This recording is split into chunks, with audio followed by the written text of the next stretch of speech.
వందే మాతరం. మన దేశం స్వాతంత్ర్యం కోసం ప్రాణత్యాగం చేసిన తాతయ్య రేపు మహనీయులకు స్కూల్లో మన పతాకం హృదయపూర్వక ఎగరవేస్తున్నారు. వందనాలు. ఎందుకు మనం స్కూల్లో పతాకం ఎగరవేసుకుంటాం తాతయ్య? బ్రిటిష్ వారు పరిపాలన కాలంలో మన ప్రజల్ని చాలా బాధ పెట్టేవారు.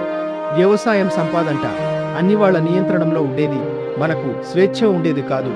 అప్పుడు మన కోసం ఒక గొప్పవాళ్ళు ముందుకు వచ్చారు. గాంధీ గారు, భగత్ సింగ్, ఝాన్సీ వీళ్ళందరూ పోరాటం చేసి మనకి స్వతంత్రం తీసుకొచ్చారు. ఆ రోజు నుంచి జవహర్లాల్ నెహ్రూ గారు మొదటిసారిగా జాతీయ పతాకం ఎగరవేశారు. అయితే తాతయ్య రేపు స్కూల్లో వందేమాతర గీతం పాడుతాను.